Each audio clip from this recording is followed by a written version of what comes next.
Hello everybody, good morning and welcome to the United Stand. This is your latest Manchester United news and transfer news where we'll be talking quite a lot about quite a lot of things. Breaking news there. We'll be talking about Antony and his desire to come to United and how Liverpool's interest really could boost United's hopes here. There is a deal to be done and we'll talk about why. Also in relation to Frankie Jong, we've had a few updates from Fabrizio Romano this morning. Chelsea's interest is real. We'll delve into that and what it means for Manchester United and the future of Frankie Jong. We've also got updates in relation to Ronaldo and players leaving the club. Lots to discuss this morning and very interesting developments as Manchester United head out to Perth, of course, as well. But before I get into that, I just want to say a big shout out to Shopify. You may have noticed the Shopify logo at the bottom of the screen. That's because today's show is sponsored by and supported by the nice people at Shopify. Shopify has been amazing for the United Stand community. It allows us to provide what we think are amazing products for you. And now Shopify has partnered with YouTube to launch YouTube Shopping. That means we can now showcase our Shopify products directly on the YouTube channel.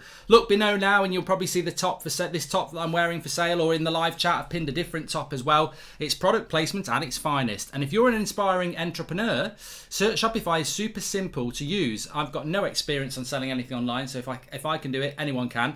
We run every part of the United Stand merchandise store through the Shopify platform, and it honestly takes all the hassle away from selling online, so we can make sure we focus on bringing the best content to our amazing audience instead. We have some amazing new shirts out soon and we can't wait for you to see them right here on our YouTube channel. To learn more about the new YouTube shopping feature with Shopify, hit the link in the description, and thanks again to Shopify for their support, not only today, but over the last couple of years. Now on with the show, and as I say, if you want to get any of these tops, you can go through Shopify, the links are in the chat, or we've pinned it in the live chat as well. We do ship worldwide. Thank you very much to Shopify. Right, let's get on with the show. Talking about Shopify, I wish Manchester United could sort out their purchases a little bit more efficiently, because I feel that there are deals here to be done, but there is also, I don't think patience is the word. I don't think patience is the word here. I think the word here is the great unknown. We don't know how long anything's going to take at the moment. So I do want to talk about De Jong and I do want to talk about Chelsea's interest, but I think on a more positive note, because I think we all need a bit of positivity at times, let's just bring back in the Antony story and tell you what's going on with there. Now, United do want to buy a striker. Very interesting, actually, that Fabrizio Romano said this morning. You can read it below. Despite some reports, Manchester United haven't made any approach for Brentford striker Antony yet. That'll be a relief to many, including me, because I just don't think he's the right sort of player for Manchester United at the right price. Brentford would quite rightly want north of 40 million, and I think that's a lot of money for a player that, you know, look, I know a lot of people like Antony, but do you want to spend £40 million on Antony? And do you think if we did, we would win the league in the next 3 years? Because I don't. So I think you've got to avoid signings like that. They're expensive and ultimately not going to take us where they want to be. Short term, decent. Long term, not going to win us the league, is he? And that's what you need to be looking at. So we keep getting linked to Antony in relation to being a striking option, which I find quite interesting because we're not looking at Antony as a striking option. And as I put this up on the screen here, this is from the Manchester Evening News. Liverpool have reportedly made an inquiry to Ajax about Manchester United target Antony. They are, however, unlikely to match the 59 million valuation of him. So hold that thought for a moment, because we are in for Antony, and Antony does want to come to Manchester United. We've always been well briefed on this. I get bored of saying it, but from the Antony side, it's been well known since mid-May that he'd love to sign for Manchester United, and that Antony and his agent have told Ajax to negotiate with Manchester United, or asked them, however you put it. They want Ajax to negotiate with Manchester United, and they've made that very, very clear in a professional way. What does that mean? It means I want to leave, so please negotiate with them. Don't say I'm not for sale. Don't say you're not going to negotiate, because that's not right. I want to leave. You know, I've been loyal to this club. I will still be loyal to this club if you can't negotiate a deal. But at least sit down with them. Don't tell them I'm not for sale, because that's completely on you. I want to go. So that's what's happening there. Doesn't mean he will go. It's all in the hands of United negotiation team. And as we know with that, that can be quite an issue. But welcome to the Members Club, by the way, Jay. And Zane says, Mark, you need to have a better scouting system. You keep buying overpriced established players. Hi, Mark. Loving the content. Is the Merry Christmas, you bloody Pratt sweatshirt coming back anytime soon? Probably at Christmas, Jake. Odds on us getting a Kanji as he chose us over Arsenal, says Chris. I don't think we're going to get a Kanji. We've got our centre-backs now. But going back to Antony, I think that it's really important to understand that also that Ten Hag really wants this player. As I've said many a time, there were 3 big priorities for Erik Ten Hag when he came into the job. He wanted Darwin Núñez, he didn't get him. He wanted Frankie de Jong, he hasn't got him yet. And Mudgate, thanks for the super chat. And he also wanted Antony. Now, one thing you can learn about that is Darwin Núñez is a Liverpool player. There's nothing you can do about that. Frankie de Jong, we're going to talk about in a bit, he's still obsessed with. And Antony, he's still obsessed with. So, whilst Antony is still at Ajax, I still think there's a chance that Manchester United can sign him. The issue we're going to have is the player wants to come, the agent wants him to come, Ten Hag wants him to come, and the big issues in this are Ajax and Manchester United. Are Manchester United ambitious enough to make this deal happen, and are Ajax open enough to be reasonable? Now, if this is true, if there's anything that's true about this, I think this is a foot in the door for United, because if £59 million is the price that Liverpool have been basically quoted, which is what, 70 million euros, that's workable. That is a workable deal, and I think that's a fair deal as well. I think anything above 60 million for Antony is just ridiculous. You know, I really do. I really do. Now, remember, you can put add-ons in there, but there's also, I think we can get Martin Braithwaite. No thanks. No thanks. You can go to Ajax, not Manchester United, Jonas. I think there's a deal that can be done here, because if that's the sort of fee that Ajax are looking for, then they are looking for a right back. They are interested in Ethan Laird, and I think Ethan Laird brings that price down to 45 million with add-ons in. So I think United could well be able to get Antony for about 45 million plus Ethan Laird with a few add-ons in, and we get what we want, they get what they want. I think there's a deal there to be done. And therefore, I take Ajax out of this equation as well. I don't think Ajax are the problem in this equation. Ten Hag wants him. Antony wants to come. I think there's a deal there to be done with Ajax. It's now just on the fact of whether Manchester United can do a deal. And I really do think a deal can be done. We're just going to have to watch this space. 100% United want Ten Hag wants him. 100% Antony wants to come. Ajax will always do a deal. It's in the hands of Murta and Arnold again. Can they negotiate a deal? Or are they just going to go, sorry, Eric, we've done it to every manager we've had in the last 9 years. We haven't got enough money. There's no value in the markets. We're not going to buy you that player that you really, really want. But I tell you what you want, what you really, really want. You don't want Antony. What you really, really want is Sarr from Watford. So, you know, keep an eye on that. But I still believe a deal can be done, but it's on the United board to whether they can do it. Love all your work, Mark. Much love from Perth, Australia, says Sazo. I hope you're going to get down to the open training, mate. That's tomorrow morning. I think it's at 10 a.m. your time. Check them out. Sahil, welcome to the Members Club as well. So let's see what happens with Antony. Look, there's been times in this summer transfer window when I was 80%. I think I was 80% at back end of June, early July. I'm not 80% anymore. You know, I've got European lad on Twitter telling me that it's definitely not going to happen, and do I want to bet on it? I wouldn't bet on any Man United transfer. I'm not bloody stupid. I may as well just, have a bag of money and throw it out the window and see if the wind blows it back in my door. That's basically... I'm not betting on United getting a transfer done. It would be a bloody idiot. It's like betting on a chicken fighting an octopus. But I'm not going to do that. So I think that I'm 50-50 on this. What I would say is that he really does want to sign for Manchester United, and Ten Hag really wants him. So that should be the end game, really. But we'll see. We will see. Any news on outgoings? Says H. Going to talk about that. And well, just spoken about Ethan Laird there. I think there's a deal to be done with Ajax, definitely. And I like the idea of Ethan Laird going to Ajax, because I think Ethan Laird's an interesting player. But also, I like Ajax. And it's got to be a two-way street. We need to maintain a relationship with Ajax. Fantastic club. We've taken Donny a couple of years ago. We've taken Lisandro Martinez. We've taken their manager. We can hopefully take Antony. But why can't we do something back? Like, they need a right back. I mean, they're never going to take Wan-Bissaka, but Ethan Laird's a good right back for them. There might be an opportunity for, somebody else to head there as well. So I think we need to build that relationship, and I think Ethan Laird will head out. There's a little bit about Twansevi and Palestri to talk about in a moment as well. Daniel Hodgson says, hi Mark, let's say we don't get De Jong, which I think we will. Do you play Martinez in midfield or play McFred? Love from Australia, mate, and I love the show, says Daniel.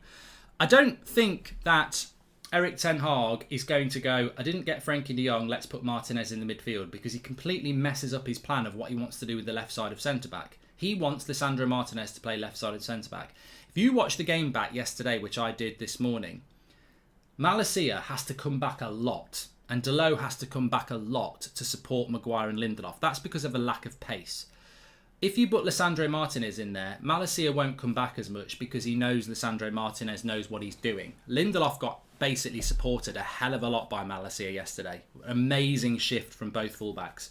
I don't think Ten Hag wants his fullbacks to be coming back that much. They did support the attack a lot, but it's a lot of work for your fullbacks to do 2 times a week. So I think he will want Lisandro Martinez in at centre-back. Do you think Ronaldo's vaccination status is another reason he may not be on tour, says Mark? It could be, but ultimately he does want to leave. Great to see Martial back on form. He can make the number 9 position his own, says Peter Williams. Talking about something, actually, I don't know whether anybody saw this yesterday, just very, very quickly. I got a feeling that Antony could happen in January, says Steve. Maybe. I saw some player ratings. I think it was from the Manchester Evening News yesterday. Now, I think our player ratings have been really good that we've been doing so far, voted for by you. I refuse to give anybody lower than a 6 in pre-season because I don't, it's pre-season. I don't want to be giving people 4s and 3s. I just don't see the point. Some of you have, that's fine. But I saw a player rating yesterday, and I don't know who did it, but it was from the Manchester Evening News. I don't know whether it was voted by fans. I don't know whether it was done by a journalist. And they basically gave Maguire an 8, and Lindelof a 7, and Martial got an 8, and Sancho got an 8. And I was like, what game are we watching here? On what planet was Lindelof a 7 and Maguire an 8 if Sancho and Martial were an 8? And also, I think Delo got a 7 and Malacia got a 7. And I was like, what game were you bloody watching?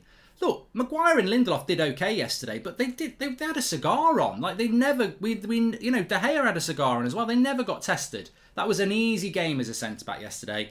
You had nothing to deal with, loads of space, passed the ball. They never got tested. Those fullbacks had to get forward and back like bloody yo-yos, support the attack, support the defence. Sancho and Martial were on fire. I don't get that. I really don't get how you can assess a game and give 2 players that played well but average the same score as 2 players that were just on a different level.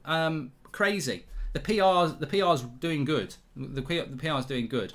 But look, I agree with your player ratings. I thought they were very good. Let's just move on to this De Jong story. So look, I've got a. This is a new show. This is a new show, of course, and I have to bring you the news. And it is from Fabrizio Romano. So I can't say that it's just some obscure Spanish report. We did get a story last night that Chelsea are interested in Frankie De Jong, and I did say last night, no UK outlets talking about this. No Chelsea outlet is talking about this. Well, Fabrizio Romano is talking about this. So Fabrizio Romano has said that Chelsea have been interested in Frankie De Jong for weeks, but they know that Man United have an agreement with Barcelona and that the player doesn't plan to leave. The understanding is that Chelsea would make a move for Frankie De Jong if he made it clear that he wanted to leave Barcelona. So I think this is... I mean, John says just give up on him. I've got to say, John, in my own opinion, our plan A is Frankie De Jong, our plan B is Frankie De Jong, our plan C is Frankie De Jong, and there is no alternative being worked upon. We start the season 2 weeks on Sunday. We've not even spoken to Tielemans. We've not even spoken to Neves or Lema or anybody else. Our options are Frankie De Jong, Frankie De Jong, Frankie De Jong. Now, whether you like that or not, it really is... that's the player. That's the player that Erik Ten Hag wants. And, at the end of the day, we've got to get this player. I can't say anything more. We've got to get this player. I watched that United midfield, and you know what? Whatever about Maguire and Lindelof yesterday, I thought they did okay. I thought they were good, but I don't think they were tested. I'd give them a 6.5 maybe. I wouldn't give them anything more than that compared to Martial, Malacia, Rashford, and Sancho. Not Rashford, Martial, Sancho, Delo, and Malacia. But the worst player on the pitch for me was Scott McTominay. People talk about Maguire bashing. Why aren't people protecting Scott McTominay?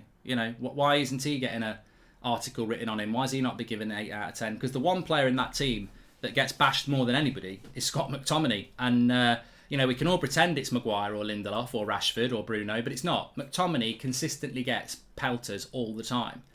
And I'm very aware of that. And, I always I don't rate him, but I always talk about his effort. I always talk about his physicality, the fact that he wins headers. I think he's a very limited footballer. and he gets absolute pelters every game. So, you know, this bloody Maguire fan club or Rashford fan club or Bruno fan club, where are you all defending Scott McTominay? Because I don't see it. You know, if you are one of those fans that wants to protect the underdog, why aren't you in the McTominay fan club? Because he gets more pelters than anyone. I think he got a 4 from you lot yesterday. So, you know, if we're actually going to really talk about who the victim is in that Man United side, it is Scott McTominay. If you want to talk about pelters, Maguire doesn't get anywhere near what McTominay gets. So, look, we've got to get Frankie de Jong, because if we do not get Frankie de Jong, then our midfield will have Scott McTominay and Fred in it. And if we've got Scott McTominay and Fred in it, we won't finish in the top 4. We'll play some bloody good football at times. We'll beat some teams 4 or 5-0. I really think we will. But when the going gets tough and we start playing the Spurs and the Arsenals and the Chelseas and the Liverpools and the Man Cities, we'll get beat, because that midfield won't be able to cope. So we need to get Frankie de Jong. And you know what?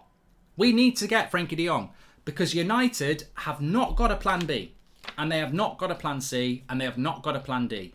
It's all or nothing, and it ain't Arsenal on Prime. It's Man United on Frankie de Jong. This is the player that they want, and it's really sort of being put out there now, as James Ducker said yesterday, that if we don't get Frankie de Jong, we probably won't go for anybody, because he's so obsessed with this player that that's what it's all about. Now, my concern with this is, and Ronald says, if de Jong joins, do you think it could turn out like when Di Maria was at the club? Well, it could do, Ronald. It could turn out like a good signing as well. Nobody knows. Les, thank you very much for joining the members club. Charlie says, I generally think Sancho will be one of the best singers in the world football next season, and he should get selected for the England team easily. When's the album out, Charlie? I think you mean wingers. Lucas, welcome to the members club. And if we lost de Jong to Chelsea after spending all summer on him, being Eric Ten Hag's main target, the board must get the sack. It would be a disgrace, says Jordan. Well, Jordan, you've sort of led into it there. I'm 90% sure we'll get de Jong. I think United... Look, and ultimately, Romano said this morning, and he's absolutely spot on. We have agreed a deal for Frankie de Jong. I mean, just a bit of an update on where we're at. I know it's slow Sports news, but where we are with Frankie de Jong is this, and everyone will tell you this. We've agreed a deal with Barcelona. Like that deal is done. Barcelona want that money. That's 70 million. That's a deal done. We've done the deal, but we haven't, because the player won't come. So it's a weird transfer, but we have agreed a transfer fee with Barcelona. Man United and Barcelona have got nothing more to discuss. That is it. They're in contact, but not to arrange anything else. They're in contact. Barcelona are trying to get de Jong to go. United are trying to persuade de Jong to come, and de Jong is saying, I don't want to leave. Now, there is a belief that he will change his mind. That's coming from the Barcelona side and the United side. They do believe that it's worth pursuing because he will change his mind.